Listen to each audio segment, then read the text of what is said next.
ಈ CSR funds ಏನಿದೆಯೋ ಅದು ಎಲ್ಲೆಲ್ಲಿ ಬೇಕೋ ಅವ್ರವರೇ ಮಾಡ್ಕೊಂಡು ಹೋಗ್ತಾ ಇದಾರೆ. ಏನು ಲಾಸ್ಟ್ ಟೈಮ್ ನಾವು ದಿಶಾ ಮೀಟಿಂಗ್ ಅಲ್ಲಿ ಮಾತಾಡೋ ನಮ್ಮ JD/DAC ಅವ್ರನ್ನು ಕೇಳಿದ್ವಿ. ನೆಕ್ಸ್ಟ್ ಟೈಮ್ ಏನು CSR ಫಂಡ್ಸ್ ಮಾಡ್ತೀವಿ ದಯವಿಟ್ಟು ಎಲ್ಲ MLA ಎಲ್ಲರೂ MLC ಎಲ್ಲರೂ ಸೇರಿಸಿ DC ಅವ್ರಿಗೆ ಒಂದು ಮೀಟಿಂಗ್ ಮಾಡಿ ಆಮೇಲೆ ಡಿಸೈಡ್ ಮಾಡಿ ಅಂತ ಹೇಳಿದ್ವಿ. ಆಮೇಲೆ ಈ ಇಸ್ಟ್ರಾನ್ ಕಂಪನಿ ಇವಾಗ ಏನ್ ಟಾಟಾ ಟೆಲಿಕಮ್ಯುನಿಕೇಶನ್ಸ್ ಆಗಿದೆಯೋ ಅವ್ರೇನ್ ಹೇಳ್ತಾರೆ ಅಂದ್ರೆ ಎಲ್ಲಿ ನೀವು CSR ಫಂಡ್ಸ್ ಕೊಟ್ಟಿದ್ದೀರಾ ಅಂದ್ರೆ ಲೋಕಲ್ ಗ್ರಾಮ ಪಂಚಾಯತಿ ಮೆಂಬರ್ಸ್ ಕೇಳಿದೀವಿ ಅಂತಾರೆ. ಲೋಕಲ್ ಗ್ರಾಮ ಪಂಚಾಯತಿ ಮೆಂಬರ್ಸ್ ಕೇಳಿದ್ರೆ ಅವರು CSR ಫಂಡ್ಸ್ ಅಲ್ಲ ಹಾಕ್ತಾರೆ, ನಾವೇನಕ್ಕೆ ಇರೋದಿಲ್ಲ.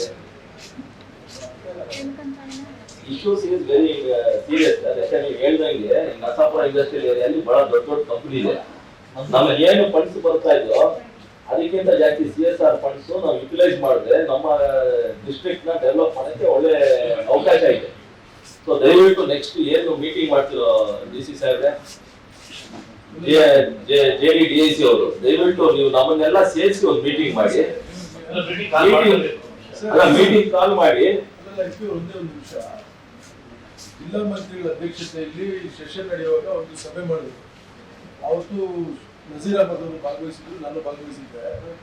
ವೇಮಗಲ್ಲು, ನರಸಾಪುರ ಮತ್ತು ಮಾಲೂರು ಇಂಡಸ್ಟ್ರಿಯಲ್ ಏರಿಯಾದಲ್ಲಿ ಎಲ್ಲಾ ಕಂಪನೀಸ್ ಕರೆಸಿದ್ರು. ಅವತ್ತೊಂದು ತೀರ್ಮಾನ ಆಗಿದೆ. ಹಿಂದೆ ಅಕ್ರಮ್ ಪಾಷಾ ಸಾಹೇಬ್ ಇದ್ದಾಗ ಅದಾಗಿದೆ. ಜಿಲ್ಲಾ ಮಂತ್ರಿಗಳ ಅಧ್ಯಕ್ಷತೆಯಲ್ಲಿ ಒಂದು ಕಮಿಟಿ ಮಾಡಬೇಕು. ಅದಕ್ಕೆ ಕಮಿಟಿಗೆ DC ಸೆಕ್ರೆಟರಿ ಇರಬೇಕು. ಅದನ್ನ ಹೆಲ್ತ್ ಅಂಡ್ ಎಜುಕೇಶನ್ ಎರಡಕ್ಕೆ ಉಪಯೋಗ ಮಾಡಬೇಕು ಅಂತ ಮಂತ್ರಿಗಳ ಅಧ್ಯಕ್ಷತೆ ಸಭೆ ತೀರ್ಮಾನ ಆಯ್ತು. ಅದು ಇಲ್ಲಿವರೆಗೂ ಅನುಷ್ಠಾನ ಆಗಿಲ್ಲ ಅಂದ್ರೆ ಇದಕ್ಕೆ ಯಾರು ಜವಾಬ್ದಾರರು? DC ಅವ್ರನ್ನೇ ಜವಾಬ್ದಾರರಾಗಿ ಮಾಡ್ಬೇಕಾಗ್ತದೆ. ಯಾಕಂದ್ರೆ ಅದನ್ನೆಲ್ಲ ಸೂಪರ್ವೈಸ್ ಮಾಡಬೇಕು. ಅದನ್ನೆಲ್ಲ ಅವ್ರ ಕಂಟಿನ್ಯೂಸ್ ಮೀಟಿಂಗ್ಸ್ ಮಾಡಿ ಅವ್ರೇನು ಆಕ್ಷನ್ ಪ್ಲಾನ್ ಮಾಡಿದ್ರೆ DC ಅಪ್ರೂವಲ್ ಇದೆ ಮಾಡಕ್ ಹೋಗ್ಬಾರ್ದು. ಇದು ಜಿಲ್ಲಾ ಮಂತ್ರಿಗಳ ಅಧ್ಯಕ್ಷತೆ ಸಭೆಯಲ್ಲಿ ಆಗಿರೋ ತೀರ್ಮಾನ. ಬಟ್ ಅದನ್ನ ಇಂಪ್ಲಿಮೆಂಟ್ ಆಗಿಲ್ಲ.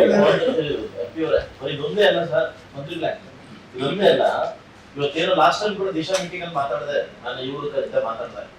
ಇವತ್ತೇನು ನಮ್ಮ ಕೋಲಾರ ಯುವಕರಿಗೆ ಕಾಂಟ್ರಾಕ್ಟ್ ಬೇಸಿಕ್ ಅಲ್ಲಿ ತಗೊಂತಾ ಇದೀರಿ, ಅದಾದ್ಮೇಲೆ ನಾರ್ತ್ ಇಂಡಿಯಾ ಅವರಿಗೆ ತಗೊಂತಾ ಇದೀರಿ, ಅವ್ರಿಗೆ ಪರ್ಮನೆಂಟ್, ನಮ್ಮವರಿಗೆ ಟೆಂಪ್ರವರಿ. ಈ ಧೋರಣೆ ಕಳಿಸ್ಲಿಕ್ಕೆ ನಾವೆಲ್ಲ ಬರ್ತಾ ಇದೀವಿ. ಆದಷ್ಟು ಬೇಗ ಸರಿಪಡಿಸಿಲ್ಲ ಅಂತಂದ್ರೆ ಖಂಡಿತ ನಮ್ಮ ಮಂತ್ರಿ ಹೇಳ್ತಾ ಇದೀವಿ. ಕಾರ್ಮಿಕ ಇಲಾಖೆ ಬಗ್ಗೆ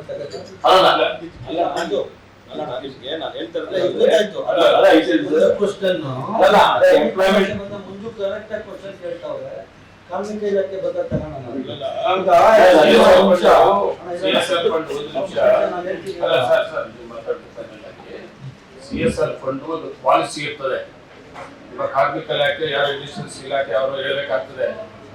CSR ಫಂಡ್ ಅನ್ನ ಎಲ್ಲೆಲ್ಲಿ ಬೇಕಂದ್ರೆ ಅಲ್ಲಿ ಕೊಡಕ್ ಬರಲ್ಲ. ನಾವು ಕೂಡ ಪಾಲಿಸಿ ಕಲ್ಕೊಂಡಿದ್ದೀವಿ. CSR ಫಂಡ್ ಅನ್ನ ಎಲ್ಲೆಲ್ಲಿ ಉಪಯೋಗಿಸಬೇಕು ಅಂತ ಇರ್ತದೆ ಅಲ್ಲೇ ಉಪಯೋಗಿಸಬೇಕಾಗ್ತದೆ. ಅದು ಕೂಡ ಜಿಲ್ಲಾ ಮಂತ್ರಿಗಳ ಅಧ್ಯಕ್ಷರಾಗಲಿ, DC ಅವರೇ ಕಾರ್ಯದರ್ಶಿ ಆಗಲಿ, MP ಅವರು ನಾಗರಾಜ್ CSR ಫಂಡ್ ಪಾಲಿಸಿ ಪ್ರಕಾರ. ಆಮೇಲೆ DMF ಫಂಡ್ ಕೂಡ ಅಷ್ಟೇ. CSR ಫಂಡ್ ಅಲ್ಲಿ DMF ಫಂಡ್ ಕೂಡ ಇಲ್ಲಿವರೆಗೂ ಕೂಡ ಪಾಲಿಸಿ ಗರಿಷ್ಠವಾಗಿ ತೀರ್ಮಾನ ತಗೊಂಡಿದ್ವಿ. ಸುಮಾರು ಜನಗಳು ಕಳ್ಕೊಂಡು ಎಲ್ಲೆಲ್ಲಿ ಇಂಡಸ್ಟ್ರಿಯಲ್ ಏರಿಯಾ ಆಗಿದೋ ಅಲ್ಲಿ ಹೆಚ್ಚಿಗೆ ಎಲ್ಲಾ ರೀತಿಯಲ್ಲೂ ಡೆವಲಪ್ಮೆಂಟ್ಸ್ ಸಹಕಾರ ಕೊಡೋಕೆ ಪಾಲಿಸಿ ಕೂಡ ಇದೆ ಸರ್. ಅದನ್ನು ಇಟ್ಕೊಂಡು ಕೂತ್ಕೊಂಡು ಮೀಟಿಂಗ್ ಮಾಡಿ ತೀರ್ಮಾನ ಮಾಡಬೇಕು. ನಾನು ಹೇಳೋದು DSR ಫಂಡ್ಸ್ ಎಲ್ಲಿ ಉಪಯೋಗಿಸಿ ಇಲ್ಲ ಆಗ್ಲಿಲ್ಲ.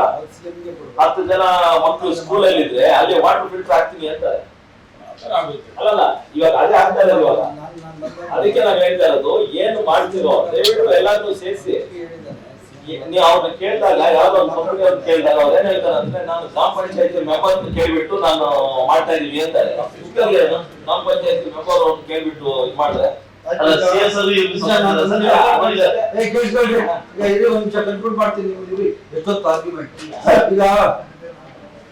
ನೀವು CSR ಫಂಡ್ಸ್ ಹೇಳೋದು ನ್ಯಾಯ ಇದೆ. ಲೋಕಲ್ ಫ್ಯಾಕ್ಟರಿ, ಈಗ ಮಾನವರ ಫ್ಯಾಕ್ಟರಿ ಇತ್ತಪ್ಪ, ಅದು ಪರ್ಸೆಂಟೇಜ್ ಫಿಕ್ಸ್ ಮಾಡಿ ಮ್ಯಾಕ್ಸಿಮಮ್ ಅವ್ರಿಗೆ ಹೋಗಿ ಪಾಲಿಸಿ ಇದೆ.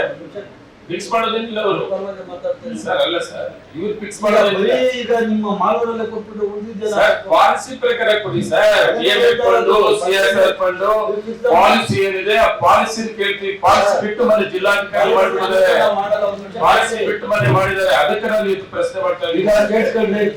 ಈಗ ಫಸ್ಟ್ ಪ್ರಿಫರೆನ್ಸ್ ಲೋಕಲ್ ಯಾವ್ದು, ಈಗ ಮಾಲೂರು ಅಂದ್ರೆ ಮಾಲೂರು ಕೊಡ್ಬೇಕು ಫಸ್ಟ್ ಪ್ರಿಫರೆನ್ಸ್. ಒಂದಷ್ಟು ಫಿಕ್ಸ್ ಮಾಡಿ ಉಳಿದಿದ್ದು ಜಿಲ್ಲೆ ಕೊಡ್ಬೇಕು.